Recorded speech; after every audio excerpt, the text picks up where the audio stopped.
Assalamualaikum warahmatullahi wabarakatuh. Selamat pagi Pak Imam dan teman-teman semua. Mohon maaf sebelumnya saya tidak bisa on cam karena terkendala jaringan. Di sini saya Dwi Hari Astuti sebagai moderator yang akan memandu jalannya presentasi pada kali ini.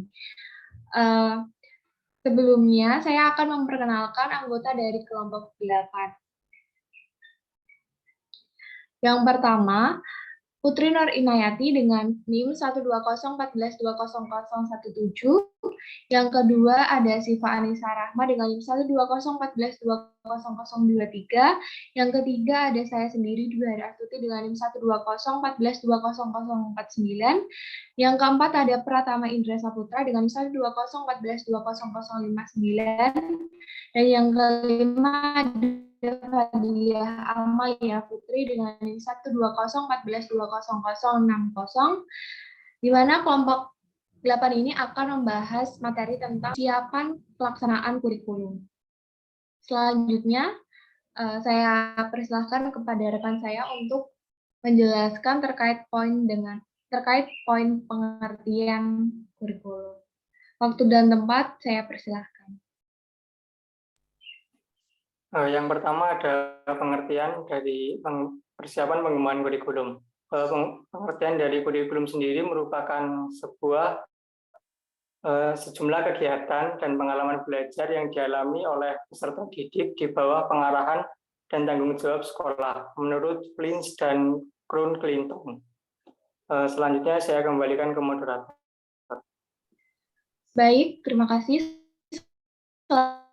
Selanjutnya akan dijelaskan oleh rekan saya. Kepadanya, waktu dan tempat saya persilahkan.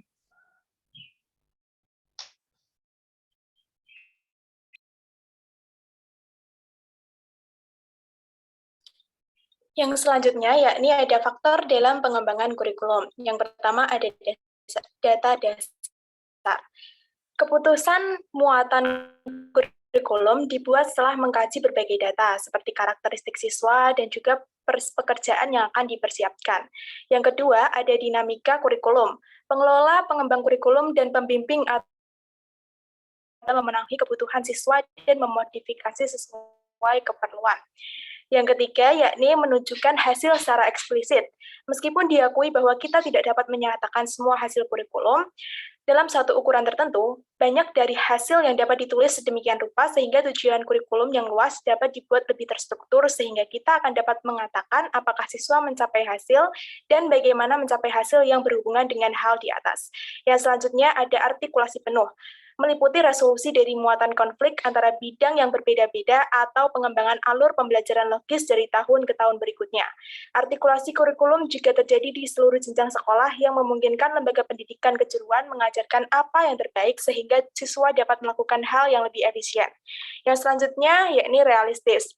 Muatan kurikulum kejuruan biasanya didasarkan pada peran pekerja yang sebenarnya atau real dengan tugas-tugas yang relevan. Pengetahuan, keterampilan, sikap, dan nilai-nilai yang bermanfaat sebagai dasar untuk apa yang diajarkan. Yang selanjutnya ada student-oriented. Kurikulum tidak hanya menemukan kebutuhan kelompok siswa, tetapi juga jaminan untuk menemukan kebutuhan individual siswa yang berbeda. Dengan mengetahui hal ini, perlu pemilihan pendekatan pembelajaran terbaik dalam membimbing siswa, terutama mengenai sejauh mana pendekatan akan benar-benar membantu siswa dalam mempersiapkan lapangan pekerjaan. Yang selanjutnya ada evaluasi kurikulum. Evaluasi kurikulum harus menjadi aktivitas berkelanjutan yang direncanakan dan dilakukan secara sistematis. Siapapun yang terlibat dengan kurikulum kejuruan harus menyadari bahwa evaluasi merupakan upaya terus-menerus. Kurikulum yang sedang dirancang harus dibuat untuk menilai dampaknya pada siswa. Yang selanjutnya berorientasi pada masa depan. Pendidik, khususnya kejuruan dan teknik, sangat menaruh perhatian terhadap masa depan. Apa perubahan teknologi dapat mempengaruhi kebutuhan akan kelulusan. Apa jenis laboratorium sekolah akan dibutuhkan 20 tahun mendatang? Pendidikan apa yang akan dibutuhkan oleh siswa di sekolah sekarang? Pertanyaan ini sangat sering diangkat oleh pendidik kejuruan yang berpikir ke masa depan. Penanggung jawab untuk kurikulum kejuruan dan teknik kontemporer perlu memastikan bahwa muatan dan struktur kurikulum yang sedang berlangsung dianggap ada kaitannya dengan apa yang akan atau mungkin terjadi di masa depan atau menurut perspektif orientasi ke depan. Yang terakhir, yakni fokus pada kelas dunia. Mengingat saat ini telah memasuki era pasar bebas, sehingga persaingan tenaga kerja antar negara pasti terjadi. Maka kurikulum kejuruan harus diupayakan sedemikian rupa, sehingga nantinya dapat menghasilkan lulusan yang mampu bersaing pada dunia kerja di kancah internasional. Untuk selanjutnya, saya kembalikan ke moderator.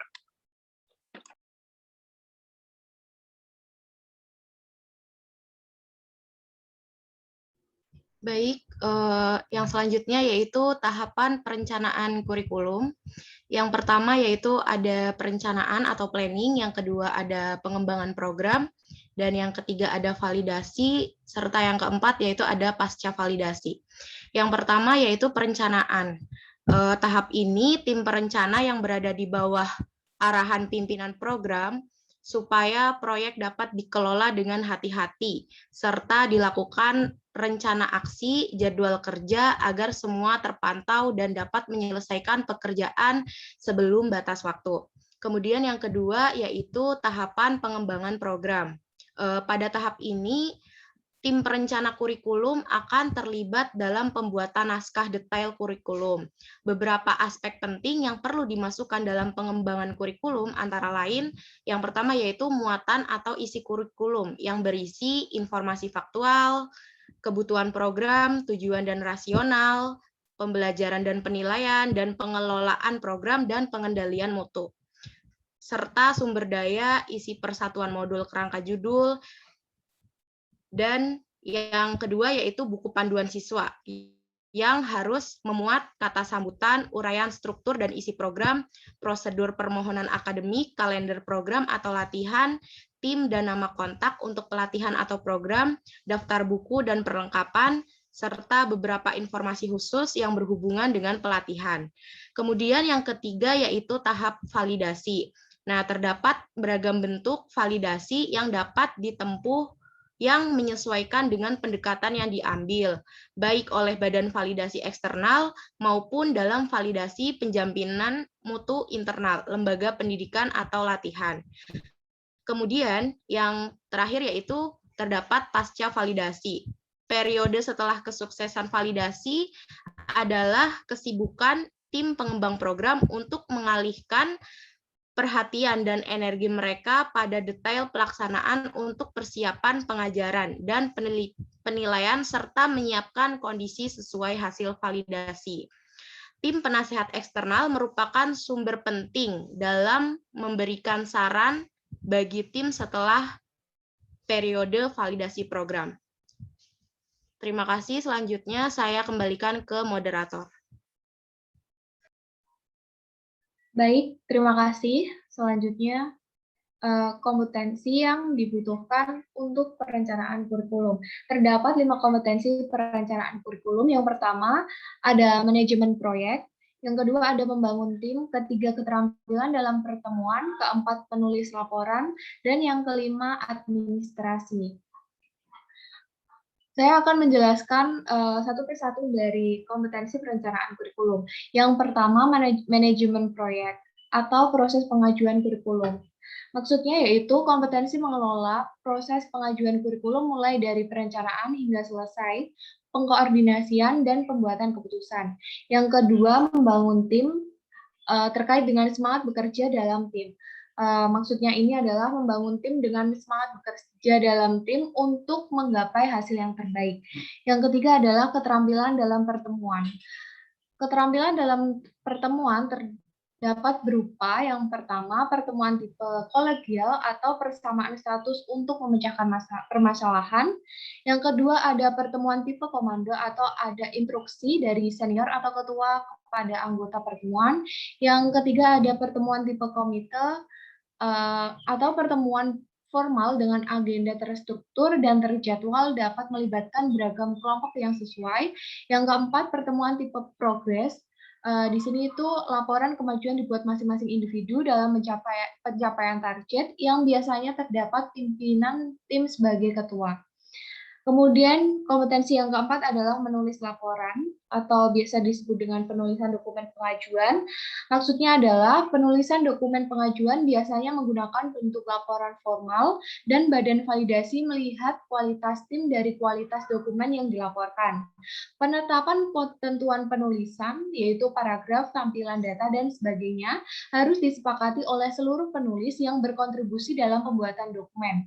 Yang terakhir yaitu administrasi. Kompetensi administrasi ini meliputi kesalahan umum dari perancang kurikulum adalah lupa menghubungkan dengan staf pendukung yang seharusnya terlibat dalam proses penulisan kata pada dokumen dan langsung mencetak secara tergesa-gesa.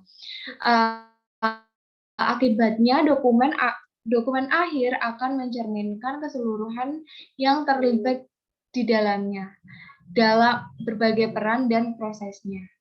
Next.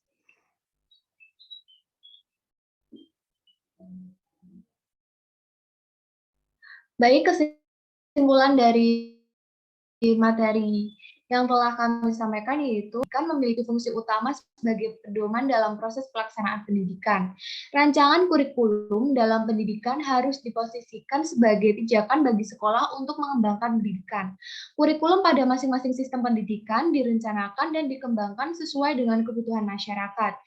Hanya karena komunitasnya dinamis, kurikulum juga dinamis. Oleh karena itu, perencanaan kurikulum biasanya berubah seiring waktu.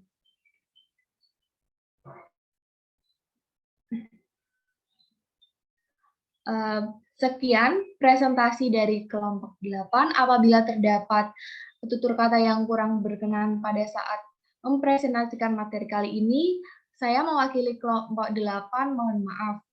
Terima kasih. Wassalamualaikum warahmatullahi wabarakatuh.